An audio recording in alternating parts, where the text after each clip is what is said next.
धौलपुर गांव में एक भीखू नाम का किसान रहता था। भीखू बहुत ही सीधा और ईमानदार था। उसकी एक पत्नी सुंदरी और एक बीमार बूढ़ी माँ थी।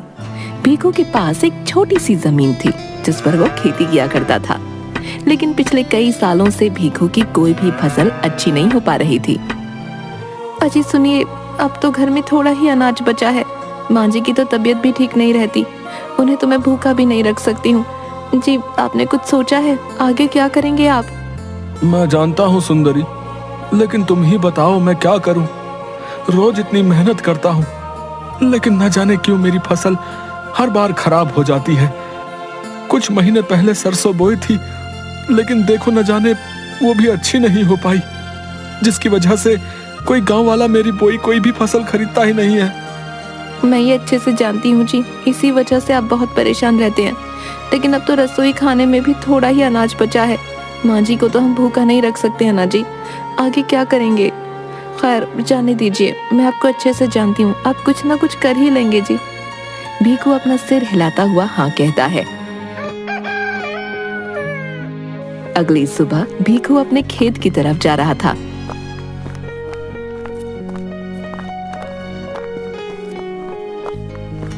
कि तभी उसे एक आवाज आती है जो कि भीखू का ही पड़ोसी होता है। उसका नाम जग्गी होता है, जो एक लालची और दूसरों से जलने वाला व्यक्ति था। अरे भीखू भैया, कहाँ जा रहे हो? लगता है अपने खेत की तरफ अपनी फसलों को देखने जा रहे हो, हैं? अरे भाई, अब रहने भी दो। आखिर कब तक अपनी बोई फसलों की आस में रहोगे? अरे कई सालों से तो कुछ नहीं हो पा रहा तुम्हारी फसलों का, अब आगे भैया क्या ही होगा, हैं? अरे जग्गी भैया, मैं तो पूरी मेहनत करता हूँ और आगे भी करता रहूंगा। मुझे पूरा यकीन है आज नहीं तो कल मेरी मेहनत जरूर रंग लाएगी। आखिर बेवकूफ को कोई कितना समझाए। हाँ ठीक है भाई, मैं भी देखूंगा आखिर वो दिन कितना जल्दी आएगा। भीखू उसकी ये बात सुनकर थोड़ा दुखी हो जाता है। इसके बाद भीखू अपने खेत पहुंचता है और अपनी कुदाल से थोड़ी सी जमीन खोदने लगता है। वहाँ कुछ बीज प्याज की फसल के बो देता है। मैंने प्याज के नए बीज बो दिए हैं, बस भगवान करे इस बार मेरी फसल अच्छी हो जाए। जिसके बाद भीखू अपने घर आता है। तभी उसकी बूढ़ी माँ भीखू से कहती है, अरे बेटा, आ गया तू। काफी देर लगा दी बेटा तूने आने में। हाँ माँ, वो मैंने आज नई प्याज की फसल बोई है, इसलिए घर आने में थोड़ी देर हो गई। तुम बताओ, तुम्हारे पैरों का दर्द कैसा है अब? बेटा, दर्द तो ऐसा ही है। कल गांव के वैद्य जी के पास गई थी, उनके पास एक औषधि है, लेकिन मेरे पास तो पैसे ही नहीं थे, इसलिए उनसे लेने की हिम्मत नहीं हुई। अरे माँ, तुम चिंता मत करो, मैं कल वैद्य जी से तुम्हारे लिए वो औषधि ले आऊंगा। अच्छा चल ठीक है, तू कह रहा है तो ले ही आएगा। जिसके बाद भीखू अपने कमरे में जाता है। मेरे पास तो 1 रुपया भी नहीं है, आखिर माँ के लिए वो औषधि कहाँ से लाऊंगा?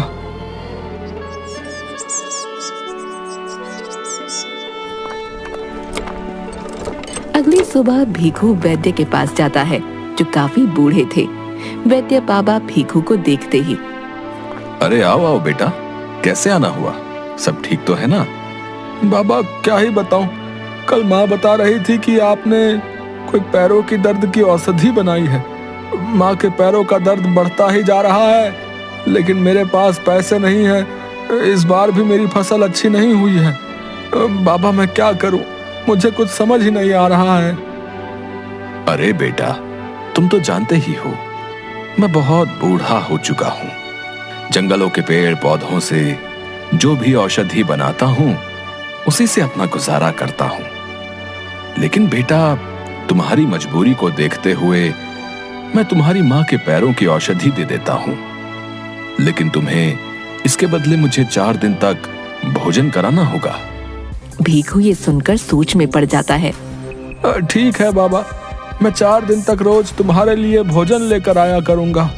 जिसके बाद बाबा उसे कांच की शीशी देता है, जिसे लेकर भीखू अपने घर आता है। घर पर उसकी माँ और बीवी होते हैं। तभी भीखू अपनी माँ से, ये लो माँ, मैं तुम्हारी दवाई वैद्य जी से ले आया हूँ। अब तुम्हारे पैरों के दर्द में जल्दी आराम आ जाएगा। अरे मेरे लाल, मुझे पता था तू जरूर मेरी दवा ले आएगा। अब तू देखना बेटा, मैं जल्दी ठीक हो जाऊंगी। तेरे जैसा बेटा पाकर तो मैं धन्य ही हो गई बेटा। ये तो मेरा कर्तव्य था माँ। तभी उसकी पत्नी भीखू के पास आती है। सुनिए जी, सच सच बताइए, आपके पास मां जी की दवा के लिए पैसे कहाँ से आए? क्या किसी से आपने उधारी ली है? नहीं नहीं भाग्यवान, मैंने किसी से उधारी नहीं ली। वैद्य जी ने पैसे नहीं लिए हैं, लेकिन वो क्या कर रहे हैं? बताइए ना जी, मुझे पैसे कहाँ से आए वैद्य को देने को? सुंदरी, वैद्य जी चाहते हैं कि माँ की औषधि के बदले मैं उन्हें 4 दिन का भोजन खिलाऊं। क्या कहा आपने? 4 दिन का भोजन? ये क्या बोल दिया आपने उनसे? आपको पता है रसोई घर में सिर्फ सीमित ही भोजन रह गया है। ऐसे में अगर हम 4 दिन तक रोज भोजन वैद्य को दे देंगे तो मैं आपको और माँ जी को क्या खिलाऊंगी जी? भाग्यवान, मैं जानता हूँ मेरे पास दूसरा और कोई रास्ता ही नहीं था। माँ के लिए वैद्य जी से वो औषधि लेनी बहुत जरूरी थी, इसलिए मैंने उनकी बात मान ली। जिसके बाद दोनों बहुत दुखी हो जाते हैं। शाम होती है। भीखू की पत्नी भीखू और उसकी माँ को भोजन देती है। भीखू की माँ भोजन खाने लगती हैं, लेकिन भीखू सिर्फ भोजन को देख रहा था। अरे क्या हुआ बेटा, तू भोजन क्यों नहीं खा रहा? अरे माँ, खा लूंगा, अभी थोड़ा मन नहीं है, आप खाइए ना। जिसके बाद भीखू की माँ अपने कमरे में चली जाती है और भीखू अपना भोजन लेकर बाबा के पास जाता है।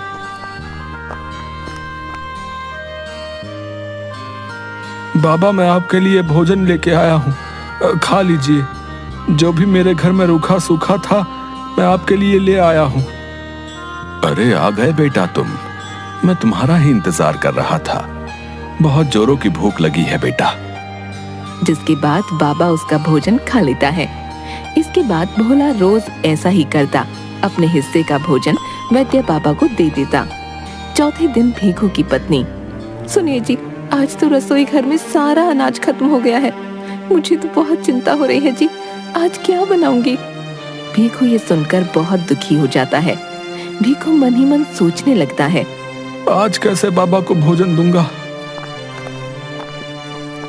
वो अपने खेत में जाता है और देखता है कि उसकी बोई प्याज की फसलों में से एक प्याज खिलाई है, जो देखने में बहुत सुंदर लग रही है। भीखू उसे तोड़कर अपने घर ले आता है। तभी उसकी पत्नी, ये क्या लाए हैं जी? इसे एक प्याज से क्या होगा भला? भीखू रसोई घर में जाता है और एक आटे के डिब्बे को खोलता है, जिसमें बहुत ही कम आटा था। तुम इस आटे की रोटी बना दो। क्या बोल रहे हैं जी? इस आटे की मुश्किल से एक, और वो भी बहुत ही छोटी रोटी बनेगी जी। इससे तो किसी का पेट नहीं भरेगा। तुम बनाओ तो सही, तुम इस आटे की छोटी ही सही, लेकिन रोटी बना दो।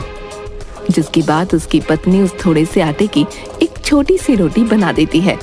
उसे लेकर भीखू वैद्य के पास जाता है।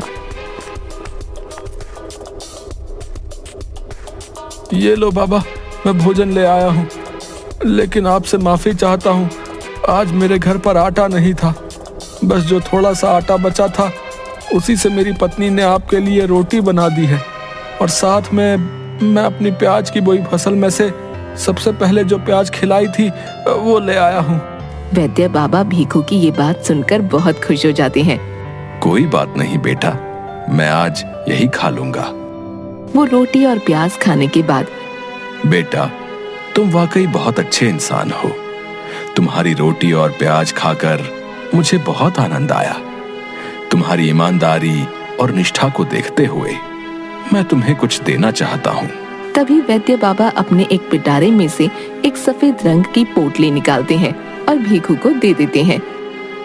ये लो बेटा, ये औषधि मैंने बहुत मेहनत से बनाई है। ये बहुत चमत्कारी है। इसे तुम जिस भी चीज में डालोगे उसका स्वाद 10 गुना बढ़ जाएगा। जैसे तुमने मुझे भोजन खिलाया है, वैसे ही तुम हर भूखे इंसान को भोजन कराओ। तुम एक ढाबा खोलो, तुम जो भी खाने की चीज बनाओगे उसमें इसका इस्तेमाल करना। ये तुम्हारी कमाई का साधन भी बनेगा।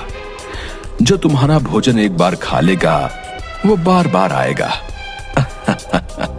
इसके बाद बाबा जोर जोर से हंसने लगते हैं। बाबा की बात सुनकर भीखू भी खुश हो जाता है और बाबा से वो पोटली लेकर अपने घर जाता है।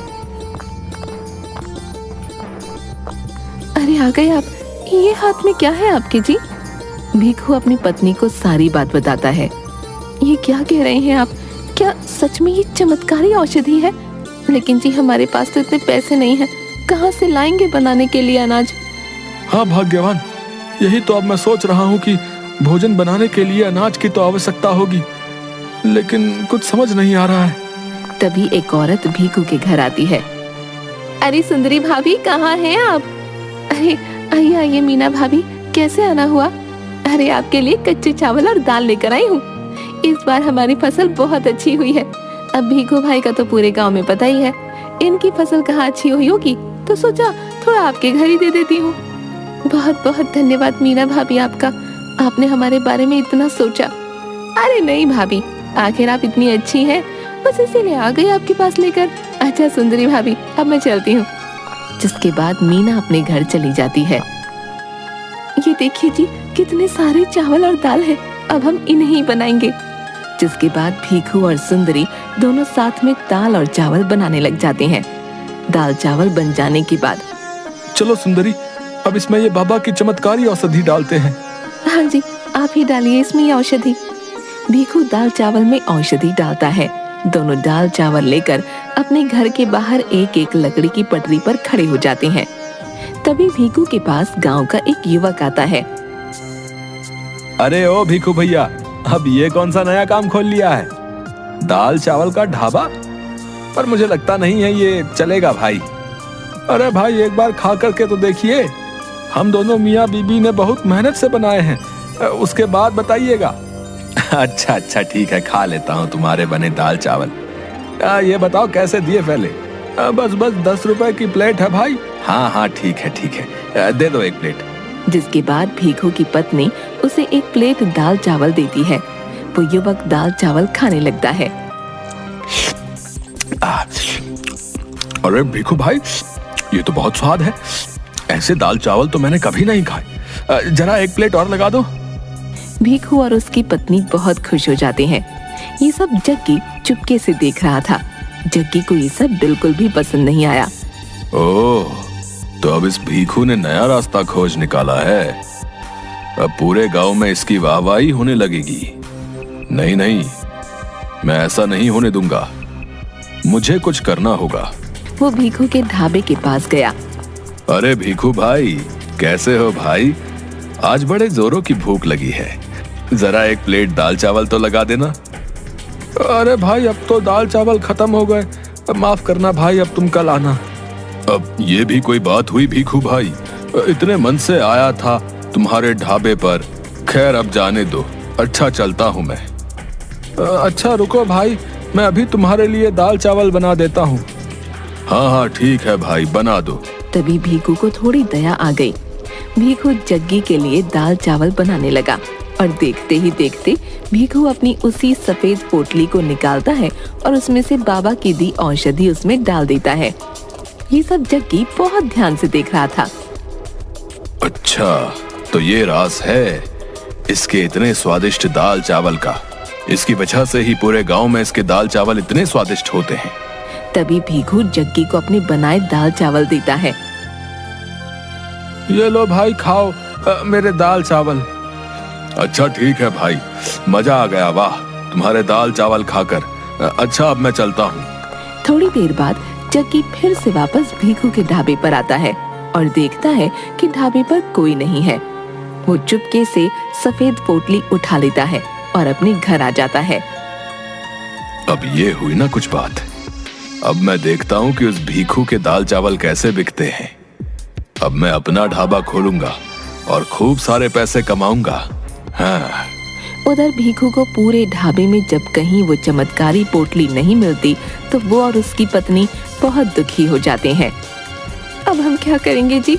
आखिर वो पोटली कौन ले जा सकता है? मुझे तो कुछ समझ नहीं आ रहा है, अब क्या होगा? भीखू उसी बाबा के पास जाता है। बाबा, वो पोटली जो मुझे आपने दी थी वो किसी ने चोरी कर ली है। अब क्या होगा बाबा? अब कैसे मेरे हाथ के बने दाल चावल लोगों को पसंद आएंगे? बेटा, तुम चिंता मत करो। जिसने भी वो पोटली चुराई होगी उस पर उस औषधि का उल्टा असर होगा। लेकिन बेटा, तुम उदास क्यों होते हो? तुम जो बहुत मेहनत और लगन से दाल चावल बनाते थे, तभी सभी गांव वाले तुम्हारे बनाए दाल चावल इतना पसंद करते थे। हाँ, मेरी दी गई औषधि स्वाद को थोड़ा बढ़ा जरूर देती थी, लेकिन तुम्हारी सच्ची निष्ठा और लगन के आगे उसका इतना महत्व भी नहीं। तुम जाओ और फिर से अपने ढाबे पर जाकर उसी प्रेम और निष्ठा भाव से दाल चावल बनाओ। तुम देखना, गांव वालों को तुम्हारे बने ये दाल चावल भी बहुत पसंद आएंगे। ठीक है बाबा, मैं चलता हूँ। जिसके बाद भीखू अपनी पत्नी के साथ फिर से दाल चावल बनाना शुरू कर देता है।